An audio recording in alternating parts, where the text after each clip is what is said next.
Assalamualaikum warahmatullahi wabarakatuh. Saya Siti Sulfiani. Dan saya Ainun Al-Insirah.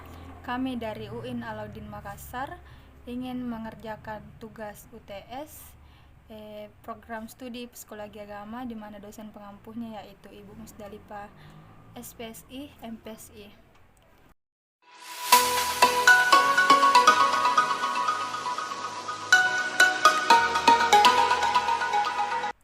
Baiklah, langsung saja pertanyaan pertama untuk Saudari Ainun, yaitu psikologi agama terdiri atas dua kata, psikologi dan agama. Bagaimana Anda mendefinisikan dua kata tersebut sehingga memperoleh pemahaman pengertian psikologi agama? Psikologi agama menggunakan dua kata, yang dimana yaitu psikologi dan agama. Psikologi secara umum diartikan sebagai ilmu yang mempelajari segala jiwa manusia yang normal, dewasa dan beradab. Sedangkan agama juga mengangkat masalah yang berhubungan dengan kehidupan batin manusia, di mana yang saya ambil ini dari buku yang penulisnya Jalaluddin Al-Afghani. Pertanyaan selanjutnya nomor 2, yaitu anak adalah penerus bangsa. Hal yang paling tepat dilakukan dalam mengenalkan agama saat janin dalam kandungan anak usia 0-5 tahun, anak usia 6-12 tahun. Untuk mengenalkan agama terhadap anak atau balita umur 0-5 tahun, yaitu pertama, memberikan contoh yang baik, menceritakan kisah agama, menyediakan lingkungan yang mendukung, mengajarkan doa dan ibadah, serta memberikan pengamal langsung terhadap mereka, seperti mengajak mereka langsung ke tempat ibadah atau mengajak mereka untuk bersedekah di panti asuhan. Sedangkan untuk anak-anak usia 6-12 tahun, pertama memperkenalkan nilai-nilai agama secara sistematis. Yang berikutnya menggunakan sumber daya yang tepat seperti buku atau video, menunjukkan kepada mereka video yang layak untuk ditonton yang berisi konten tentang pengajaran hal-hal yang berbau agama. Ketiga, mengajarkan praktik-praktik agama seperti mengajak mereka melaksanakan sholat 5 waktu, atau mengajarkan mereka untuk rutin sholat setiap 5 waktu, memberikan contoh yang baik, sebagaimana orang tua adalah panutan pertama anak.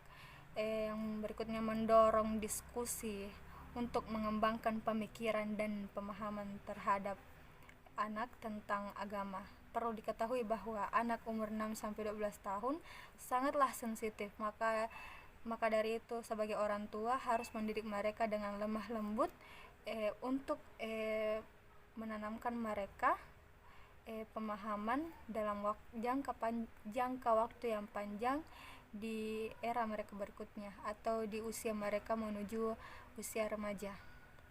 Baiklah, pertanyaan berikutnya untuk Saudari Ainun, yang ketiga, yaitu jelaskan metode yang paling tepat untuk menyampaikan ajaran agama bagi usia remaja dan usia dewasa.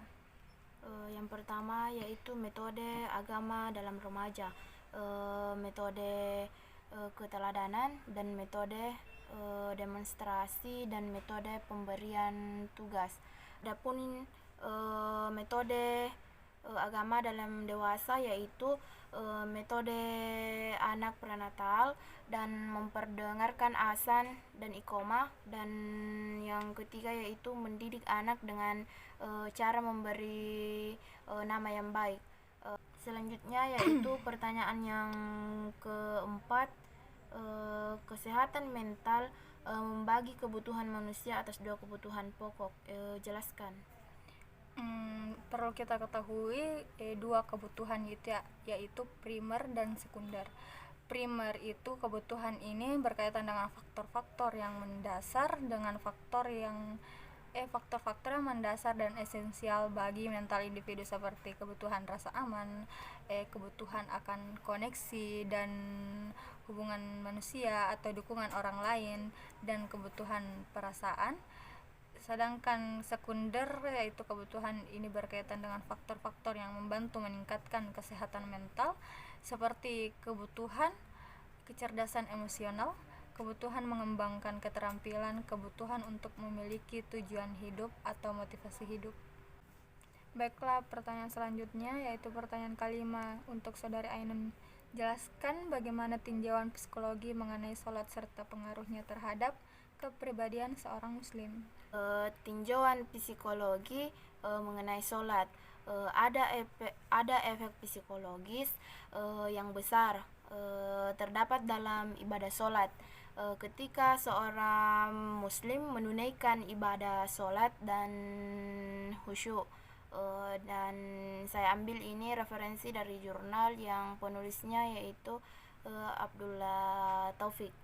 Dan pertanyaan nomor 6, silahkan Anda rangkum pembahasan mengenai teori tentang timbulnya kebutuhan akan agama. Kebutuhan teori akan agama. Yang pertama, teori kebutuhan spiritual, yaitu manusia membutuhkan hubungan yang lebih tinggi untuk memuaskan kebutuhan batinnya manusia. Yang kedua, teori kebutuhan psikologi, yaitu teori ini menyatakan bahwa agama membantu memenuhi kebutuhan psikologi manusia dan juga agama membantu mengatasi rasa takut dan cemas. Yang ketiga, teori kebutuhan sosial, agama membantu sosial manusia seperti kebutuhan koneksi, dukungan sosial, dan kebutuhan akan merasa diakui oleh orang lain. Yang berikutnya, teori kebutuhan kognitif, agama memberikan kerangka pikiran dan keyakinan yang membantu manusia memahami dunia ini dan memberikan penjelasan tentang asal-usul dan tujuan hidup ini. Baiklah, pertanyaan berikutnya yaitu apa yang menyebabkan seseorang mengalami keraguan dalam beragama? Berikan solusi. Keraguan antara lain disebabkan adanya pertentangan ajaran agama dan ilmu pengetahuan. Mungkin itu saja jawaban dari saya. Dan pertanyaan selanjutnya yaitu apa manfaat psikologi agama bagi dunia pendidikan saat ini?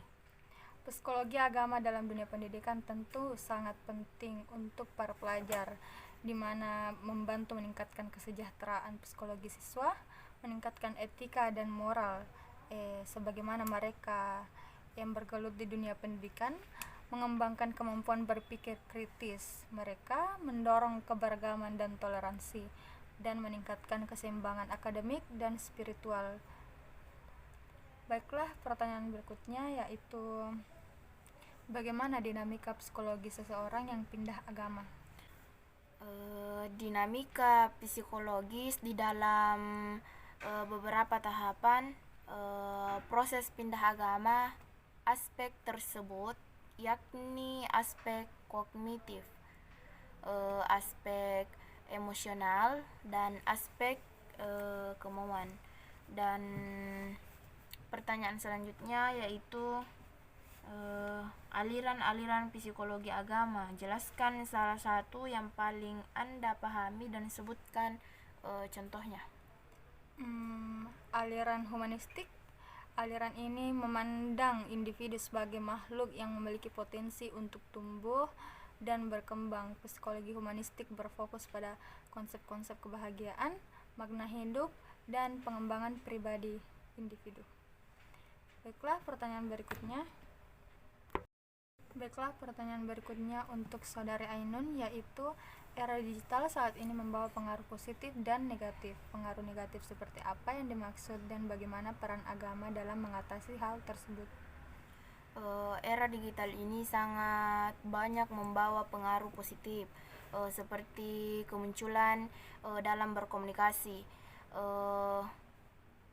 mendapatkan informasi dan akses ke berbagai layanan. Namun di sisi lain pengaruh negatif juga dapat dirasakan seperti penyebaran berita palsu atau hoaks, kecanduan media sosial, dan sebagainya.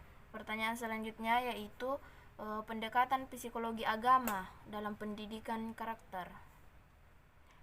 Secara singkat pengaplikasiannya, pendekatan psikologi agama dapat membantu individu untuk membentuk karakter yang baik dan kuat berdasarkan nilai-nilai agama, membantu individu untuk mengembangkan etika positif pada diri sendiri dan lingkungannya, dan paham akan pentingnya nilai moral dan etika. Baiklah, pertanyaan berikutnya untuk saudari Ainun, yaitu jika agama banyak membantu orang bahagia, mengapa banyak orang penganut agama mengalami depresi bahkan gangguan mental? Silahkan jelaskan dan berikan solusinya. Meskipun dapat membantu individu mencapai kebahagiaan, tidak secara penganut agama dapat merasakan manfaat yang sama. Solusinya yaitu individu yang mengalami depresi mencari bantuan profesional seperti psikolog atau psikiater. Pertanyaan selanjutnya yaitu bagaimana menurut Anda mengenai hubungan agama dan budaya yang erat kaitannya di Indonesia? Hal ini terjadi karena agama telah menjadi bagian integral dari kehidupan masyarakat Indonesia dan telah membentuk budaya dan identitas nasional. Budaya juga terbentuk dari nilai-nilai yang diwarisi dari agama, misal nilai kejujuran, nilai kasih sayang, saling membantu, nilai keseimbangan dan harmoni. Kesimpulannya, agama dan budaya tidak dapat dipisahkan karena keduanya saling terkait dan saling mempengaruhi. Baiklah, pertanyaan berikutnya yaitu yang terakhir. Silahkan Anda memberikan kesan mengenai pentingnya mempelajari psikologi agama. Kesan saya mempelajari psikologi agama, mengukur dan mendeskripsikan perilaku beragama dengan menganalisis syarat, realitas, dan validitas. Mungkin itu saja sesi tanya jawab kami. Lebih dan kurangnya mohon dimaafkan. Wabillahi taufiq wal hidayah. Wassalamualaikum warahmatullahi wabarakatuh.